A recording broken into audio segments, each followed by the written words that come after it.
Hey guys, welcome to Trade the Momentum channel. अभी हम discuss करेंगे निफ्टी 50 आने वाले डेज, आने वाले वीक्स और पॉसिबल आने वाले 5 सालों में किस तरह से मोमेंटम कर सकता है। ठीक है, सबसे पहले हम देखेंगे बॉलिंजर बैंड पे वीकली टाइम फ्रेम पे प्राइस कहाँ से रेजिस्टेंस ले सकता है। उसके बाद हम चलेंगे डेली टाइम फ्रेम पे, बॉलिंजर बैंड से ही कहाँ प्राइस सपोर्ट रेजिस्टेंस ले सकता है। उसके बाद सिंपली चलेंगे हम एलियट वेव के बेस पे। आज हम करेंगे top down approach weekly time frame पे, डेली टाइम फ्रेम पे।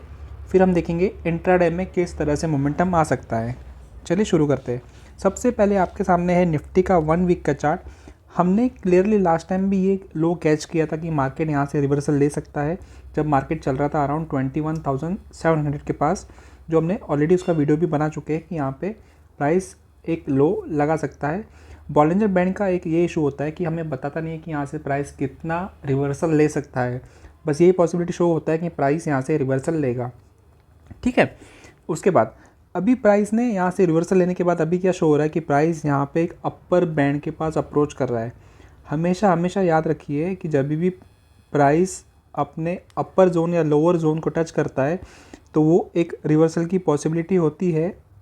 बस एक इशू इसमें ये होता है कि हमें शो नहीं होता है कि यहाँ से प्राइस कितना रिवर्सल करेगा, प्राइस टच करके वापस रिवर्स करके हाई ब्रेक करेगा या ये अपने 20 ऐसे में जो मिडिल लाइन है वहाँ तक अप्रोच करेगा। ठीक है, अभी यहाँ पे क्या शो हो रहा है कि प्राइस में थोड़ी सी स्पेस ओपन है, तो प्राइस यहाँ से अराउंड 25,800 तक जा सकता है। ठीक है, सो ये हमारे लिए रेजिस्टेंस लेवल है on the basis of weekly time frame. अभी हम चलेंगे डेली टाइम फ्रेम पे। डेली टाइम फ्रेम पे हमें क्या शो हो रहा है कि प्राइस यहाँ पे बॉलिंजर बैंड ब्रेक कर चुका है, और हम प्रीवियसली जब भी आप देखोगे जब जब प्राइस ने बॉलिंजर बैंड ब्रेक किया है प्राइस ने रिवर्सल लिया है। ठीक है, सो अभी भी पॉसिबिलिटी क्या है, प्राइस ने ब्रेक किया है तो यहाँ पे पॉसिबिलिटी होगी प्राइस एक स्मॉल रिट्रेसमेंट तो देना ही चाहिए। ये रिट्रेसमेंट कहाँ तक हो सकता है, simply on the basis of Bollinger band strategy price अपने 20 SMA को अप्रोच करता है। 20 SMA कहाँ आ रहा है, अराउंड 25,000 के पास, जो एक साइकोलॉजिकल लेवल भी है, प्लस हाईएस्ट OI भी होगा उस लेवल पे, तो ये सपोर्ट एक्ट कर सकता है आने वाले वीक में। अगर ये लेवल इजीली ब्रेक हो जाती है तो प्राइस कहाँ जाएगा, नेक्स्ट लेवल के पास जाएगा अराउंड 24,335 के पास। अगर यही हम वीकली टाइम फ्रेम पे देखें तो हमें क्या कहाँ सपोर्ट दिख रहा है, हमें सपोर्ट दिख रहा है वीकली टाइम फ्रेम पे। अगर प्राइस यहाँ से रिवर्सल लेता है आने वाले वीक में, यहाँ पे अगर प्राइस अपसाइड भी जाता है तो यहाँ पे एक बेरिश कैंडल बन के प्राइस यहाँ से नीचे आ सकता है। तो ये प्राइस कहाँ तक जा सकता है, ये प्राइस जा सकता है अपने 20 SMA वीकली टाइम फ्रेम पे, जो आ रहा है 23,835 के पास। ठीक है, यहाँ से प्राइस एक सपोर्ट ले सकता है और यहाँ से एक ट्रेंड डिसाइड हो सकता है। ठीक है, यहाँ तक कुछ डाउट, यहाँ तक क्लियर। अभी हम चलेंगे एलियट वेव के बेस पे। एलियट वेव के बेस पे आज हम पूरा टॉप डाउन अप्रोच करेंगे। वीकली टाइम फ्रेम से हम शुरू करेंगे, फिर उसको डेली टाइम फ्रेम पे आएंगे, फिर इंट्राडे पे एंड सो ऑन। सबसे पहले हम वीकली टाइम फ्रेम पे हम कोविड के लो से शुरू करेंगे। जो हमने मार्किंग रखी हुई है वो कोविड का बेस पॉइंट रखा हुआ है, वहाँ से वेव 1 शुरू हुई है। ये जो रिट्रेसमेंट था वेव 2, अभी चल रही है वेव 3, वेव 4 एंड वेव 5। अभी वेव 3 कैसे चल रही है, अगर आप क्लियरली देखोगे तो हमें क्या शो हो रहा है कि वेव 3 में इंटरनल काउंटिंग्स में ये वेव 1, वेव 2, ये जो वेव 3 थी ये यहाँ ख़त्म हुई 26,277 पे। अब जो रिट्रेसमेंट आया वेव 4 का आया, अभी जाएगा वेव 5। अभी वेव 5 कितना जा सकता है, अगर सिंपली हम टारगेट की बात करें तो वेव 5 वेव 4 का 127% हो सकता है, जो आ रहा है 27,345 का, प्लस ये हो सकता है अगर वेव 3 एक्सटेंशन में है, इस केस में एक्सटेंशन में लग रही है तो वेव 5 का टारगेट हो सकता है। मिनिमम क्राइटेरिया इसका है अराउंड 38% का, तो ये कितना टारगेट आ रहा है, अराउंड आ रहा है 25,885 का। ये मिनिमम टारगेट है वेव 5 का 38%। In the case of wave 3 is extended, तो यहाँ पे वेव 3 एक्सटेंडेड है, हम देख लेते हैं फिर भी एक बार। ये वेव 3 का एक्सटेंशन, ये वेव 3 एक्सटेंशन में है, तो वेव 5 मैक्सिमम 61% तक जा सकती है। तो कितना आप दिख रहा है अराउंड, हमें वेव 3 अपना 28,400 के अराउंड कंप्लीट हो सकती है। ये पूरा स्ट्रक्चर होने के बाद प्राइस एक डाउनसाइड मूव दे सकता है वेव 4 के लिए। पूरे कोविड के बाद का जो पूरा मूव है उसके बाद जो रिट्रेसमेंट होगा ये आएगा अराउंड 23 से 38% तक मार्केट रिट्रेसमेंट दे सकता है। तो ये पूरे लो से लेके हाई, जितना हाई जगह हम हाई मार्क करेंगे तो हमें शो होगा 23% एंड 38%। तो हम ये देखेंगे कि ये कहाँ तक आएगा, ये अराउंड आएगा 24,000 से लेकर 21,000 तक का, कि यहाँ तक मार्केट आने वाला टाइम में जो 20,000 टच करेगा वहाँ से प्राइस इस लेवल में आ सकता है। ठीक है, इसी के साथ हमें क्या देखना पड़ेगा कि ये प्राइस कितना टाइम फ्रेम ले सकता है। अगर टाइम फ्रेम की बात करें तो हमें सिंपल जो इलेट वेव में रूल है वो है कि वेव 2 और वेव 4 अल्टरेशन में होती है। अगर वेव 2 अगर स्लो है तो वेव 4 शार्प होगी। इस केस में हमें क्या दिख रहा है कि वेव 2 जो थी कॉम्प्लेक्स करेक्शन में थी, तो हाई पॉसिबिलिटी होगी वेव जो होगी वो होगी सिंपल करेक्शन में, प्लस वेव 4 अगर टाइम कंज्यूमिंग थी तो वेव 2 क्या होगी इसके हाफ टाइम फ्रेम में कंप्लीट होगी। जैसे कि यहाँ पे दिख रहा है कि 245 डेज में वेव 2 कंप्लीट हुई थी, तो यहाँ पे पॉसिबिलिटी होगी इसके हाफ में भी कंप्लीट हो सकती है, लाइक 120 डेज। अगर इसके ज़्यादा टाइम लेती है तो ये लेगी डायरेक्टली 400 डेज, लाइक 1 साल का टाइम ये कंज्यूम कर सकती है। ठीक है, ये जितना हाई जाएगा वहाँ से हम 23%, 38% मार्क करेंगे और उसके टाइम फ्रेम के बेस पे हम लो मार्क करेंगे। उसी के साथ में हम क्या कर सकते हैं, जो भी वेव 3 का हाई लगेगा तो हम क्या करेंगे, वेव 2 से लेके वेव 3 का हाई मार्क करेंगे, उसको वेव 2 से कनेक्ट करेंगे। वेव 2 से कनेक्ट करने के बाद फिर वेव क्या पॉसिबिलिटी होगी कि वेव 4 इस लो तक आ सकती है। इस लो के बाद वेव 5 के लिए जाएगी। तो हमने पहले ही क्या डिस्कस किया, वेव 5 कितनी हो सकती है, वेव 5 हो सकती है वेव 4 का 127%, या हो सकती है या एक्सटेंशन में हो सकती है 38 से 61%, depend on wave third extension में है या नहीं है। इस केस में हमें क्या शो हो रहा है, हम देखेंगे वेव थर्ड एक्सटेंशन में है या नहीं है। अगर वेव थर्ड को एक्सटेंशन में जाना है तो वेव थर्ड को अराउंड कितना कंप्लीट करना पड़ेगा, अराउंड वेव थर्ड को 32,000 टच करना पड़ेगा, तब जाके होगा कि वेव थर्ड एक्सटेंशन में है। इस केस में हमें नहीं लग रहा है कि वेव थर्ड एक्सटेंशन में होगी, तो इसमें पॉसिबिलिटी क्या होगी, वेव फिफ्थ जो होने वाली वो एक्सटेंशन में जाने वाली है, तो मिनिमम वो कितना क्राइटेरिया अचीव करेगी, वो अचीव करेगी अराउंड 61% का। 61% कहाँ जा रहा है, अराउंड जा रहा है 34,000 का। 34,000 का मिनिमम टारगेट आने वाले 2 साल से लेकर 5 साल के बीच में हमें दिख सकता है, और मैक्सिमम कितना जा सकता है 100%। 100% कितना दिख रहा है हमें दिख रहा है मार्केट यहाँ से 42,000 तक जा सकता है आने वाले कुछ सालों में। ठीक है, यहाँ तक कुछ डाउट? अभी हमने शॉर्ट में क्लियरली डिस्कस कर लिया। अभी हम चलेंगे डेली टाइम फ्रेम पे। हम ये वीकली टाइम फ्रेम पे आपको होपफुली सब समझ गया होगा, तो सब मार्किंग में हटा देता हूँ ये। अभी हम चल देंगे डेली टाइम फ्रेम पे। डेली टाइम फ्रेम पे हमने लास्ट टाइम में क्या डिस्कस किया था, हमने डिस्कस किया था कि ये जो मूव दिख रहा है ये हो सकता है W X Y X and Z, और एक पॉसिबिलिटी डिस्कस की थी कि व्हाट इफ़ ये होगा WX, ये पूरा Y, ये पूरा X का पार्ट चल रहा हो, या और Z यहाँ पे कंप्लीट हो सकता है। ये हमने 2 पॉसिबिलिटी डिस्कस की थी। बट उसी के साथ में हमने क्या डिस्कस किया था कि अगर ये X का मूव चल रहा है, A irregular B and C यहाँ पे कंप्लीट होगा, मतलब यहाँ पे X वेव कंप्लीट होगी, तो इसको वेव X की लेंथ को ब्रेक नहीं करना है। ये हमने डिस्कस किया था, राइट। कभी भी जो भी X का फॉर्मेशन होता है वो पैरेलल नहीं होता है, दोनों सेम लेंथ में नहीं आ सकते हैं, दोनों ऊपर या नीचे होने चाहिए X कंप्लीट के लिए। दोनों सेम में आ रहा है तो हमारे काउंटिंग में कुछ मिस्टेक हो रहा है, तो ये काउंटिंग इनवैलिड हो चुकी थी तभी, जो हमने लास्ट वीडियो बनाया था अराउंड 50 डेज़ के पहले, अब वो चेकआउट कर सकते हो। तभी हमने डिस्कस किया था ये। अभी लास्ट 30 डेज से मार्केट साइडवेज ही चल रहा था। ठीक है, तो ये कंप्लीट होने के बाद हमने क्या डिस्कस किया कि ये एक्स वेव तो नहीं थी, तो और पॉसिबिलिटी क्या थी, और एक पॉसिबिलिटी ये थी कि ये सिंपल हम अगर कुछ रूल्स को बैंड करें, बैंड करने के बाद तो क्या हो सकता है, ये 1 2 4 एंड 5, तो इस केस में क्या हो रहा था कि ये वेव यहाँ पे वेव ए कंप्लीट हुई, जो अभी जा रही थी रेगुलर बी, और यहाँ पे कहीं कंप्लीट होने वाली थी। ये एक फॉर्मेशन डिस्कस कर रहे थे हम। तो इस केस में क्या हो रहा था, अभी हम क्लियर जब डिस्कस करेंगे कि जब भी वेव बी का फॉर्मेशन होता है तो एक पॉसिबिलिटी होती है कि वो एक टाइम कंज्यूमिंग वेव होती है। तो इस केस में क्या हो रहा है कि हम देखेंगे जब अगर वेव 1 का हम एनालिसिस करते हैं तो यहाँ पे कितना टाइम फ्रेम लिया हुआ है, अराउंड 160 डेज़ का टाइम फ्रेम लिया हुआ है।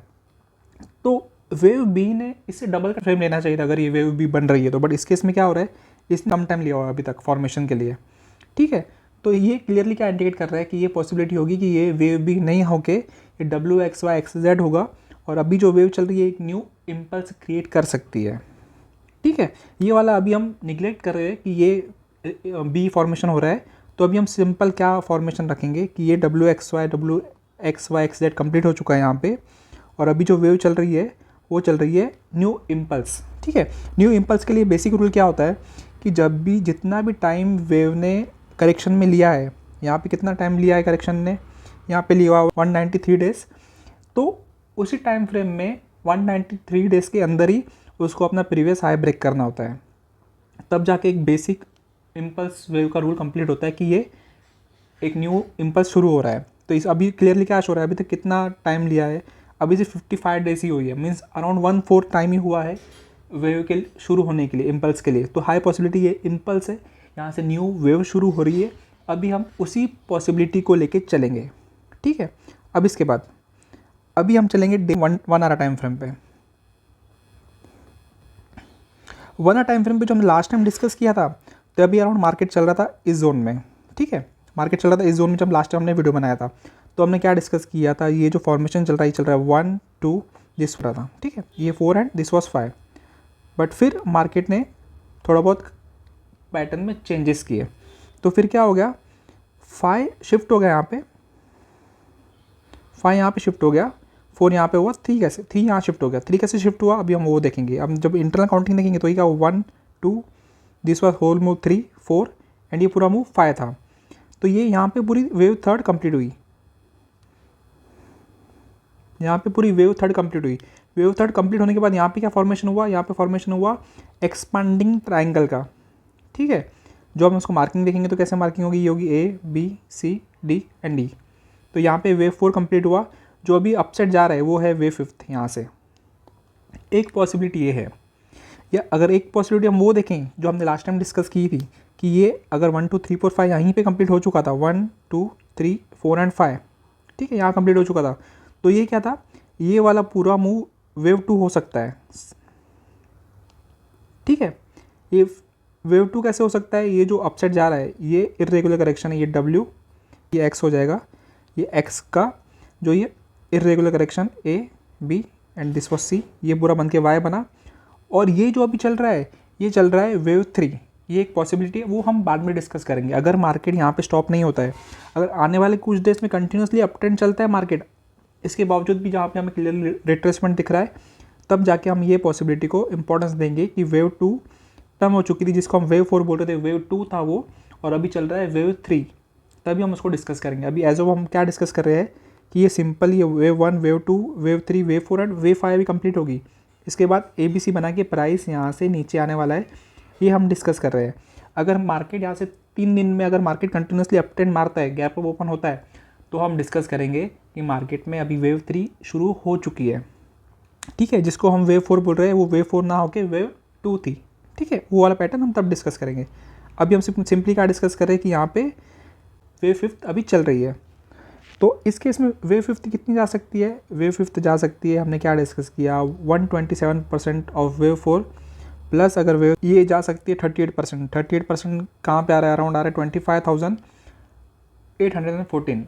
ये लेवल यहाँ तक मार्केट 5th वेव बना सकती है। यहाँ पे अगर वेव थर्ड एक्सटेंशन में है ऑलरेडी, तो पॉसिबिलिटी कम होगी कि वेव 5 भी एक्सटेंशन में जाए। मिनिमम क्राइटेरिया 38% का, वहाँ पे वो अचीव कर सकती है, ठीक है।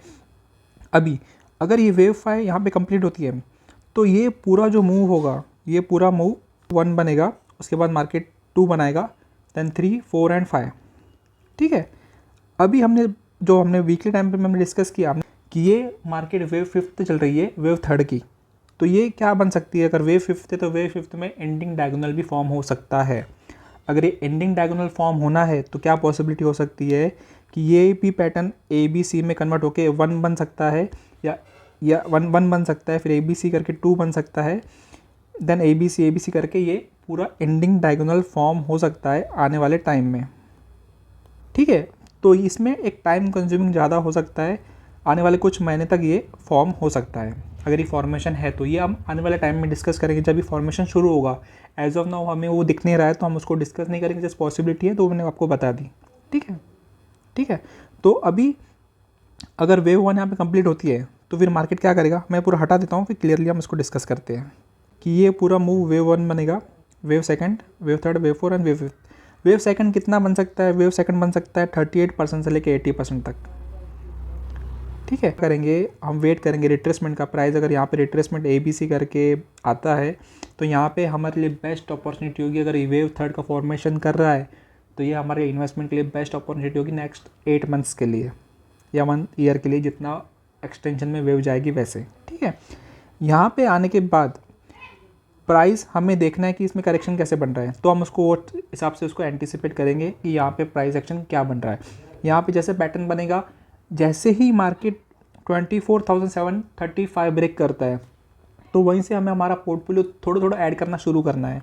सो यहाँ से हम अपना पोर्टफोलियो ऐड करना शुरू करेंगे, पूरा एक साथ में ऐड नहीं करेंगे, हम चंक्स में ऐड करेंगे। यहाँ पे थोड़ा 38% थोड़ा ऐड करेंगे, फिर थोड़ा नीचे जाता है तो 61% पे ऐड करेंगे, मौका मिलता है तो 80% में मौका मिलता है तो और ऐड करेंगे।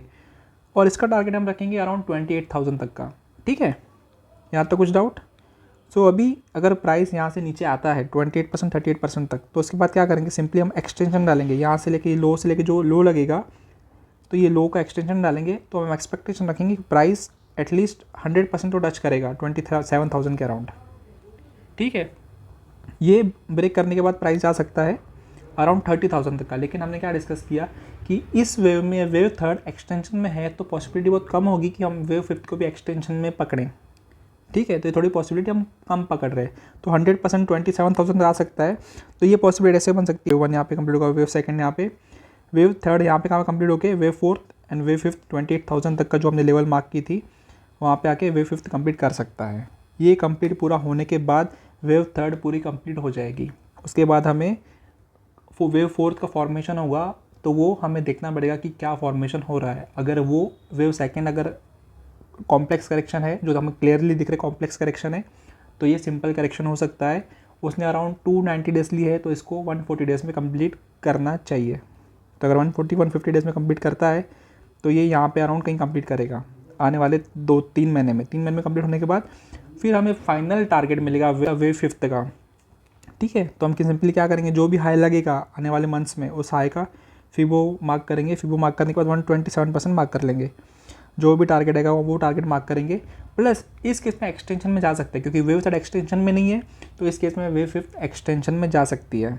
एक्सटेंशन में क्या होगा, एक्सटेंशन में हम जब उसको मार्क करने जाएंगे तो कितना एक्सटेंशन जाएगा वो मैं आपको दिखा देता हूँ। वो थर्ड जाएगी पूरी, then wave fourth and wave fifth. तो ये 61% तक जा सकती है, अराउंड 36,000 तक जो भी लो लगेगा उसके बेस में हम उसको एडजस्ट कर लेंगे। ठीक है, जस्ट टेंटेटिव टारगेट है, जस्ट आपको आइडिया देने के लिए। या 45,000 तक जा सकता है। ठीक है, सो अभी आने वाले डेज में हमको थोड़ा कंजर्वेटिव रहना है, वेट करना है मार्केट को रिट्रेसमेंट पे आने के लिए। अगर मार्केट नीचे नहीं आता है, मार्केट यहीं से अगर कंटिन्यूस ऊपर जाता है तो हमें एक व्यू में थोड़ा चेंज करेंगे कि ये वेव वन यहाँ पे कंप्लीट हुआ, वेव सेकंड यहाँ पे कंप्लीट हुआ, अब ये चल रहा है wave third, wave fourth and wave fifth ऊपर जा सकता है। तो कैसे रिट्रेसमेंट होगा, ये वेव फर्स्ट, ये वेव सेकंड, ये जा सकता है अराउंड 100% से लेके, अगर मार्केट यहाँ पे कंटिन्यूसली इस लो को ब्रेक नहीं करता है तो। ठीक है, ये लो वेव जो लो है ये ब्रेक करना बहुत ज़रूरी है। अगर ये लो ब्रेक नहीं होता है तो पॉसिबिलिटी है मार्केट यहीं से कंटिन्यूसली अप ट्रेंड में जा सकता है। ठीक है, वो पॉसिबिलिटी एज ऑफ हम डिस्कस नहीं करेंगे, क्योंकि बॉलिंजर बैंड पे भी डेली एंड वीकली पे हमें शो हो रहा है कि यहाँ से प्राइस रिट्रेसमेंट लेना चाहिए। यहाँ तो कुछ डाउट? एज ऑफ हम क्या मार्किंग कर रहे हैं, फर्स्ट यहीं पे कहीं कंप्लीट होगी और वेव सेकंड के लिए मार्केट नीचे आएगा। नीचे आने के लिए हम सिंपली इसको लो से लेकर हाई तक को 38% 61% मार्क कर लेंगे। यहाँ तक के सपोर्ट जोन है, यहाँ से हम अपना पोर्टफोलियो ऐड करना शुरू करेंगे। इस जोन में पोर्टफोलियो हम अपना ऐड करना शुरू करेंगे, चंक्स में शुरू करेंगे। जितना डिप मिलेगा उतना हमारे लिए अच्छा है आने वाले टाइम के लिए। तो आने वाले 6 महीने में हम एक्सपेक्टेड रख रहे हैं मार्केट 27,500 तक जा सकता है। ठीक है, आई होप आपको सब अच्छे समझ गया होगा। कुछ नहीं समझा है तो आप मुझे कमेंट सेक्शन में बता सकते हो। मिलते हैं नेक्स्ट वीडियो में। Wish you all the best.